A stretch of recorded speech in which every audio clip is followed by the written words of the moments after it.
di mana saja itu ada bela negara. Iya. Kita lihat setelah Jepang kalah oleh sekutu, kemudian ke Indonesia, sekutu datang ini melucuti Jepang. Tapi ini Belanda bonceng. Karena memang ada ketentuan negara penjajah, ya negara jajahan itu kembali kepada penjajahnya. Ini dimanfaatkan oleh Belanda. Namun kita sudah punya pemerintah, kan? Nah, pemerintah yang kita proklamirkan 17 Agustus 1945, ya. Yang Pancasilanya itu adalah pada tanggal 18 Agustus 1945. Itu iya, kita betul. Nah, jadi dengan dasar itu terjadilah agresi Belanda.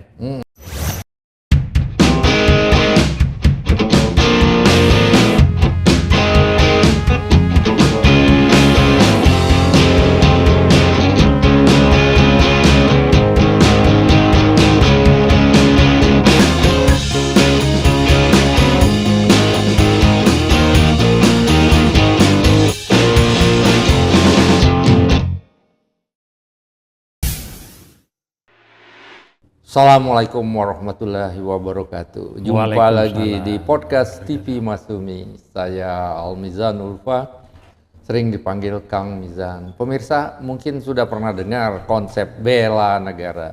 Bela negara ini luas sekali dan sangat penting, ya. Semua warga negara itu harus membela negara, ya.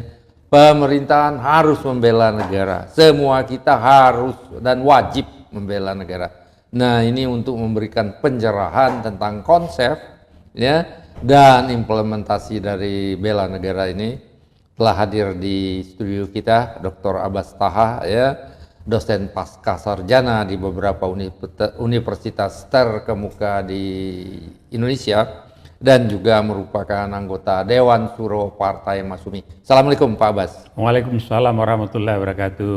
Ini gimana masalah konsep bela negara ini? Kelihatannya penting sekali untuk kita bahas dan kita semaikan di seluruh bangsa kita, Pak, dipahami, ya.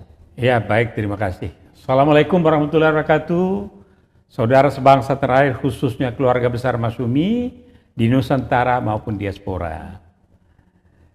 Nah, alhamdulillah ini pertanyaan menarik. Bela negara itu merupakan sesuatu, ya, konsep bagaimana negara ini dibela. Yang dibela itu apa? Kedaulatan.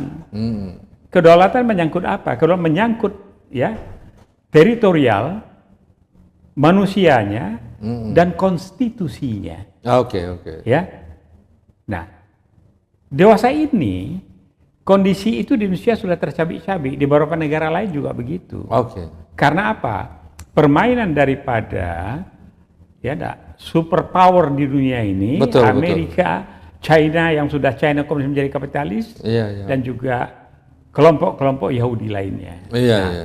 Untuk itu, kalau di Minangkabau, kampungnya itu dijaga dengan namanya pagar nagari. Pagar negeri. Oh, pagar negeri. Jadi masyarakat, ya, dididik sedemikian rupa, ditanamkan pada diri mereka bahwa adat bersendi syarak bersendi kitabullah. Nah, bagi Indonesia apa? Indonesia ini bela negara itu adalah dengan mengimplementasikan ideologi negara Pancasila yang itu bersumber daripada Undang Dasar 45, yaitu konstitusi kita, merupakan hukum tertinggi yang intinya dari pembukaan Undang Dasar 45. Nah, kita adalah merupakan negara kepulauan, hasil daripada pemikiran dan yang dilakukan oleh Pak Juanda waktu Perdana Menteri. Menjadilah kita negara archipelago dengan 17.000 pulau lebih, laut yang luas sebesar Eropa. Sayangnya oleh rezim Jokowi dan kroninya, di seputar Halmahera katanya ada yang sudah dijual ini pulau. Ini perlu dituntut beliau ini. Ya.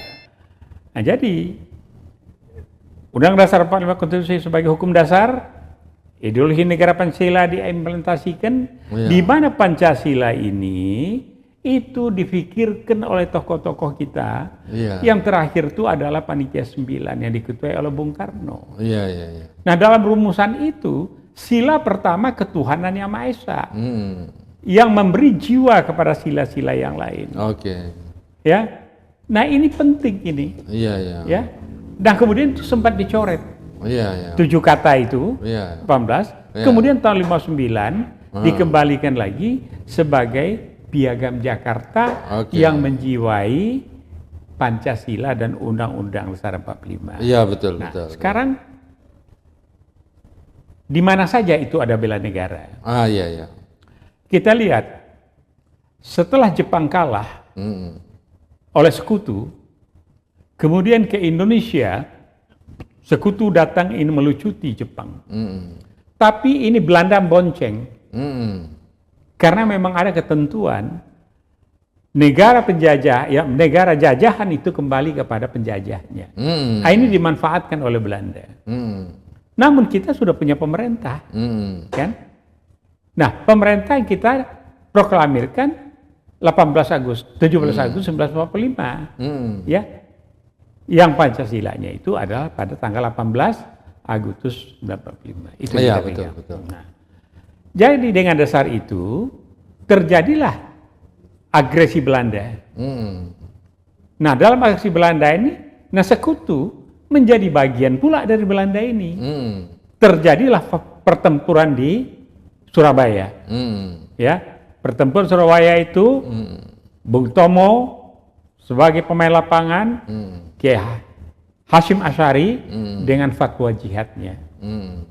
Nah, itu dikenang sebagai Hari Pahlawan. Itu adalah pergerakan atau kegiatan bela negara. Nah, kemudian pada waktu agresi tersebut, Jogja diduduki, kemudian masih sempat Bung Hatta membuat telegram surat kepada Safruddin yang berada di Sumatera untuk mendirikan republik, pemerintahan sementara di sana. Dibentuklah yang namanya PDRI. Ya.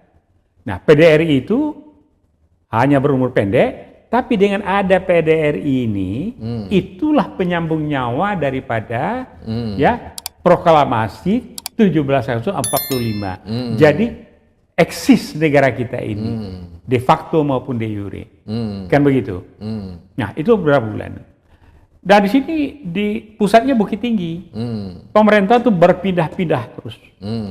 Salah satu tempatnya itu kebetulan di tempat kakek saya Darulfunun El-Abasyah.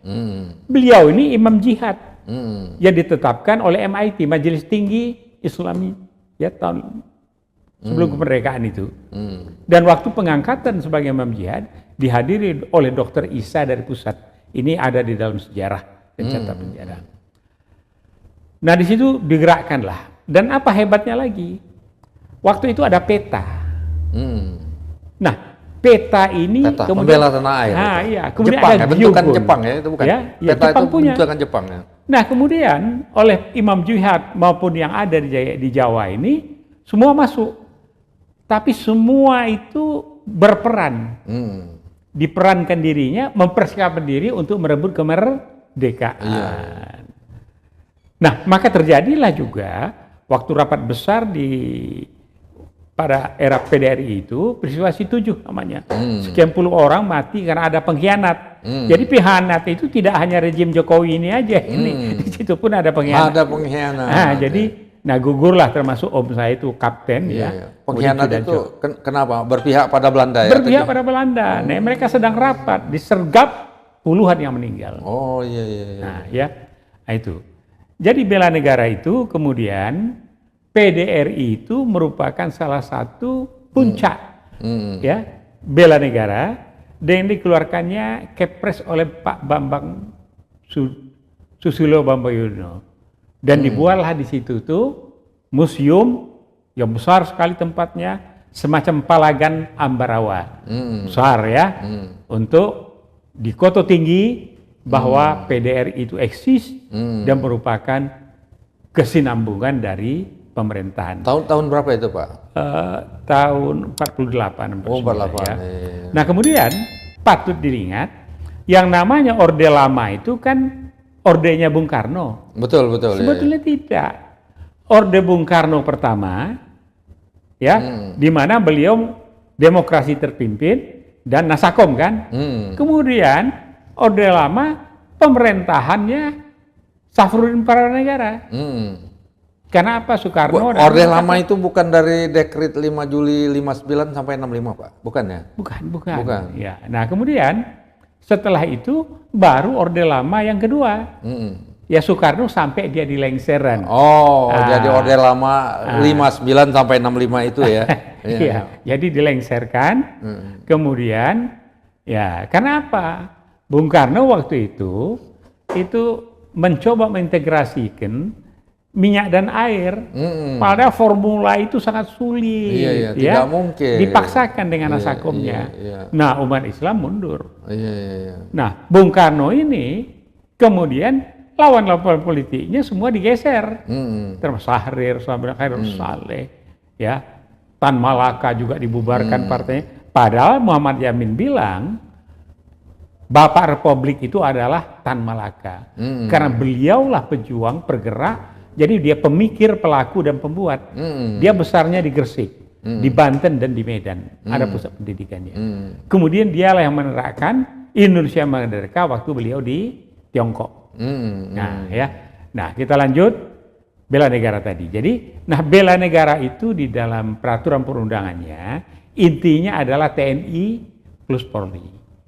Dan kemudian setiap bangsa Indonesia warga negara wajib melaksanakan bela negara tersebut. Nah, ini yang sudah lama tidak dilakukan. Ini yang perlu kita hidupkan kembali. Kemudian ingat, yang kita jaga ini bukan main. Nah, bela negara yang dibuktikan pada era kemerdekaan ini apa contohnya? Beberapa pemberontakan terjadi, DI, TII, apa segala macam, RMS ya pernah terjadi juga. Kemudian APRA ya, setelah itu kemudian ada GAM ya, ada KKB ya. Padahal ini pemberontak ini, diistilahkan KKB, oke lah ya. Nah, setelah itu PKI ya. Zaman Belanda berontak tahun 26 di Silungkang dan di Jawa Barat. Kemudian BES ya. Setelah itu MUSO tahun 48, 65 Aidit. Kemudian mereka itu dilarang. Tapi kemarin nih Pak Joko Widodo mengeluarkan ketentuan perundangan. Mereka itu terkena HAM berat, malah mendapat kompensasi. Lah, yang dibunuh ribuan oleh mereka, yang contohnya beberapa banyak di Jawa Tengah, Jawa Timur tuh tugu-tugu korban daripada PKI ini. Salah satunya Tugu Kresek. Besar itu, ya. Nah, tidak jauh dari sana ada Palagan Ambarawa. Belum pernah dengar kan? Iya, Palagan pernah dengar dikit-dikit. Ya, belum begitu paham. Palagan Ambarawa menunjukkan bahwa gerilya itu terjadi. Perlawanan dilakukan oleh Letkol Panglima Besar Sudirman. Kalah Belanda, pulang dia balik ke Semarang. Maka dipasanglah Palagan Ambarawa. Dan ini menjadi hari jadi Angkatan Darat. Nah, Hari Pahlawan, Bung Tomo dengan jihadnya fatwa dari ini. Dan kemudian ingat, waktu pertemuan di Ambarawa itu, ya, pasukan yang besar itu dari Hizbullah dan Sabilillah. Nah, dengan terminologi, metode sapit urang katanya, sapit urang apa itu ya, caranya. Nah, jadi Perang Gerilya, Sudirman ditandu, PDRI masuk hutan keluar hutan, pindah satu tempat ke tempat lain. Tapi pemerintahan itu eksis, ya, kabinetnya ada, menterinya ada, pemerintahan berjalan. Jadi artinya bela negara adalah kewajiban kita semua. Bela negara dalam konstitusi ada TNI sebagai yang utama, ya. Nah, kemudian Polri, setelah itu masyarakat sendiri. Nah, ini yang harus kita tanam. Ini sudah hilang. Ini dihilangkan. Jadi tidak hanya itu yang dihilangkan. Pada era Makarim ini melahirkan tingkat kedunguan yang tinggi. Nah, mudah-mudahan dengan ada 2 menteri dalam bidang pendidikan, saintis tinggi, kemudian Dikbud yang dari Muhammadiyah semoga bisa kembali, ya enggak, perasa agama, civic warganegaraan itu bisa kita, ya, jas merah jangan dilupakan. Betul sekali. Karena itulah ya saya sengaja mengangkat masalah bela negara ini, karena ya, insya Allah dalam waktu dekat akan ada terbit buku Bela Negara NKRI.